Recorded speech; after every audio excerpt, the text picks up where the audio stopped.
Hello everyone, my today's video is about what happened when charged particle moves in a uniform magnetic field. So when charged particle moves perpendicular to uniform magnetic field, then a charged particle follows a curved path in magnetic field. तो इसका मतलब ये हुआ कि अगर हमारा कोई charge particle uniform magnetic field में उस मूव करेगा, वो भी यूनिफॉर्म मैग्नेटिक फील्ड के परपेंडिकुलर मूव करेगा, तो उसका जो पाथ होने वाला है वो उसका पाथ होगा कर्व्ड। तो भी हम इस चीज़ को समझने की कोशिश करेंगे एक एग्जाम्पल की मदद से। तो देखते हैं। Suppose we have a charged cube and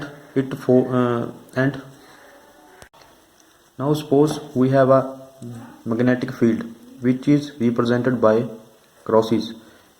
इसका मतलब है, क्रॉस का मतलब है कि हमारा जो मैग्नेटिक फील्ड है वो इनसाइड द पेपर है, एंड जो हमारी वेलोसिटी ऑफ चार्ज्ड पार्टिकल है वो इस तरफ है, राइट की तरफ। तो इसका मतलब जो बी हमारा है, दोनों V and B are perpendicular to each other. V velocity of charged particle is perpendicular to magnetic field B। तो जो फोर्स होगी वो इन कैसे लगेगी, अंदर की तरफ लगेगी। तो इसे फोर्स को फाइंड करने के लिए हम फ्लेमिश का लेफ्ट हैंड रूल लगा सकते हैं। Now suppose we have a charged particle Q which is moving in this direction and the magnetic field is inside the paper which is represented by these crosses। So what will be the force on the charged particle? We can find the force on the charged particle by using Flemish left hand rule। तो charged particle पे force find करने से पहले अभी हम find करना चाहते हैं कि यहाँ पे फोर्स कहाँ पे होगा, यहाँ ये वाली प्लेस पे फोर्स किस डायरेक्शन पे लगेगा। सो इस प्लेस पे हमारी वेलोसिटी है इन राइट डायरेक्शन, जो हमारा बी है मैग्नेटिक फील्ड वो इनसाइड द पेपर है, इन दोनों में 90 का एंगल है, तो फोर्स अपवर्ड आ रही है। फोर्स क्या आएगी, इन अपवर्ड। तो इसे हम फ्लेमिश लेफ्ट हैंड रूल से निकाल सकते हैं। अभी उसको देख हैं। अपने हाथ को, लेफ्ट हैंड को ऐसे रखिए, ये जो हमारी फिंगर है वो इन मैग्नेटिक फील्ड की डायरेक्शन को बताती है, ये वेलोसिटी वेक्टर को बताती है, और ये फोर्स बताता है, हमारा थंब फोर्स बताएगा। अभी हमारी जो मैग्नेटिक फील्ड है बी वो इनसाइड द पेपर है, अभी हम उसे इनसाइड कर लेते हैं, और जो हमारी वेलोसिटी है राइट डायरेक्शन है, ये वाला वेलोसिटी बताता है। थंब क्या, अपवर्ड। तो थंब हमारा अपवर्ड है, तो फोर्स कहाँ लगेगी, इन अपवर्ड डायरेक्शन। ये हमारा बी इनसाइड है, बी वेलोसिटी वेक्टर इस तरफ है, तो फोर्स कहाँ आएगी, अपवर्ड। सो यहाँ पे हमारी फोर्स कहाँ आएगी, इन अपवर्ड डायरेक्शन। ऐसे ही यहाँ पे फोर्स कैसे आएगी, इस तरफ आएगी, यहाँ पे कैसे आएगी, इस तरफ आएगी। यहाँ पे फोर्स कैसे आएगी, वेलोसिटी इस तरफ है, तो फोर्स आएगी अंदर की तरफ। तो सभी पॉइंट्स पे फोर्स की डायरेक्शन कौन सी होगी, सेंटर की तरफ होगी। सभी पॉइंट्स पे फोर्स की हमारी जो डायरेक्शन है वो सेंटर की तरफ है। तो इस कारण से जो हमारा चार्ज पार्टिकल है वो एक सर्कल में घूमने लगता है बिकॉज ऑफ दिस फोर्स, क्योंकि ये सभी पॉइंट्स पे, जहाँ भी सभी पॉइंट्स पे हमेशा सेंटर की तरफ एक्ट करेगी। हमारा मैग्नेटिक का जो फोर्स है वो परपेंडिकुलर है वेलोसिटी के, तो इसमें क्या होगा, वर्क जो डन होगा वो जीरो होगा, नो वर्क इज डन। तो ऐसे कैसे समझ सकते हैं, देखते हैं। तो चार्ज्ड पार्टिकल के द्वारा जो वर्क डन होगा वो जीरो होगा, तो इसे कैसे समझेंगे। हमें पता है कि वर्क डन का फॉर्मूला होता है force dot displacement vector. Work done होता है force vector dot displacement vector. तो इन डॉट प्रोडक्ट को हटाते हैं, क्या आएगा, एफ एस कॉस थीटा। तो यहाँ पे फोर्स एंड जो डिस्प्लेसमेंट है हमने देखा है, मैग्नेटिक फोर्स एंड डिस्प्लेसमेंट के बीच में थीटा कितना है, 90 है। तो ये आ गया एफ एस कॉस 90 डिग्री। तो कॉस 90 होता है जीरो, तो यानी कि F S into zero is equal to zero. तो जो वर्क डन होगा चार्ज पार्टिकल के द्वारा वो हमेशा जीरो होगा। पॉइंट है वो है particles kinetic energy and speed thus remains constant. Particle की किनेटिक एनर्जी एंड स्पीड हमेशा कांस्टेंट रहेगी। तो हमारे पास किनेटिक एनर्जी का फॉर्मूला होता है kinetic energy is equal to half M B square. तो हमारा मास ऑफ द पार्टिकल भी कांस्टेंट है, वेलोसिटी हमने जो एक बार दे दी वही रहेगी, तो ये भी कांस्टेंट हो गई। तो इसमें दोनों में कोई भी चेंज नहीं आएगा।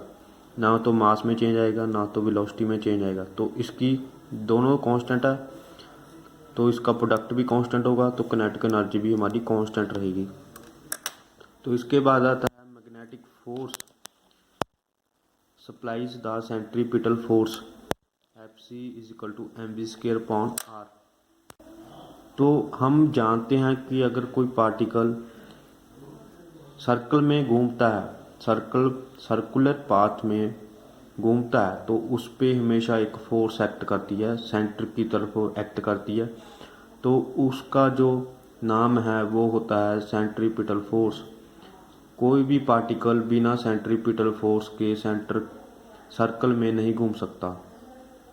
तो हम समझ चुके हैं कि अगर कोई पार्टिकल सर्कल में घूमेगा तो उस पर हमेशा सेंट्रीपिटल फोर्स एक्ट करेगी, तभी वो घूम पाएगा। तो इस केस में हमारे जो सेंट्रीपिटल फोर्स है वो कौन जनरेट करेगा? Magnetic force supplies the centripetal force. जो हमारी मैग्नेटिक फोर्स होगी, मैग्नेटिक फोर्स Fc, वही सेंट्रीपिटल फोर्स का काम करेगी। तो F(c) यानी कि सेंट्रीपिटल फोर्स = mv²/r, तो ये उसका फार्मूला होता है सेंट्रीपिटल फोर्स का। अभी हम जानते हैं कि मैग्नेटिक फोर्स का फार्मूला क्या होता है, Q(V)×B। ठीक, तो एक क्रॉस प्रोडक्ट है तो इसको हटा लेते हैं कि ये आएगा QVB sin थीटा। ठीक है, तो sin थीटा तो हमारा B एंड V के बीच में 90 का एंगल है, तो sin 91 होता है, तो ये आ गया FB = QVB। तो अभी हमने देखा है कि सेंट्रीपिटल फोर्स कौन जनरेट करेगा? मैग्नेटिक फोर्स जनरेटर करेगी। तो ये इसके फ्रॉम फर्स्ट एंड सेकंड ये दोनों क्या होंगे? इक्वल होंगे। FQVB = mv²/r। तो अभी तक हमने समझा कि सेंट्रीपिटल फोर्स कौन जनरेट करेगा? ये करेगा जो हमारा मैग्नेटिक फोर्स होगी वही जनरेट करेगी। सेंट्रीपिटल का फॉर्मूला होता है mv²/r। ये कौन जनरेट करेगा? Equal to magnetic force generate करेगी, तो दोनों को इक्वल कर देंगे। यहाँ से r निकालेंगे mv/qv। ये r क्या है? ये r है radius of curvature of the charged particle. तो अगर हम इस चार्ज पार्टिकल का रेडियस निकालना चाहते हैं r, तो वो इजीली निकाल सकते हैं। जो हमारा ये फॉर्मूला है, mass into velocity divide by Q into V को डिवाइड करके अभी हम रेडियस भी फाइंड कर सकते हैं। अभी हमारा क्वेश्चन है कि क्या हम जो हमारा ये चार्ज पार्टिकल है सर्कुलर पाथ में घूम रहा है, क्या हम उसका टाइम पीरियड फाइंड कर सकते हैं? टाइम पीरियड का मतलब कि वो एक चक्कर कितने टाइम के बाद लगाएगा, तो उसका अभी हम फॉर्मूला देख लेते हैं। हमारे पास स्पीड का फॉर्मूला होता है डिस्टेंस अपॉन टाइम, तो ये फार्मूला यूज़ करके हम टाइम पीरियड इजीली निकाल सकते हैं।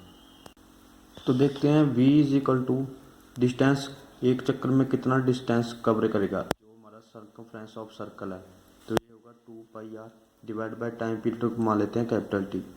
तो T को उस तरफ करेंगे, V को नीचे लाएंगे, ये आ गया। तो अभी हम R का पहले फार्मूला देख चुके हैं, वो होता है mv/qb। तो आगे हम R की वैल्यू पुट कर देंगे, T = 2π/v। R की जगह पुट करेंगे mv/qb। V से भी कैंसिल हो जाएगा, T आ गया हमारा 2πm/qb। तो ये टाइम पीरियड का फार्मूला हमने ड्राइव कर लिया। तो इसकी अगर हमें मास ऑफ द चार्ज पार्टिकल पता होगा और चार्ज पार्टिकल का उस पर कितना चार्ज है वो पता होगा, और B मैग्नेटिक फोर्स पता होगी, तो हम इजीली उसका टाइम पीरियड निकाल सकते हैं। तो आज की वीडियो में इतना ही, बाकी हम नेक्स्ट वीडियो में कवर करेंगे। Thanks for watching this video.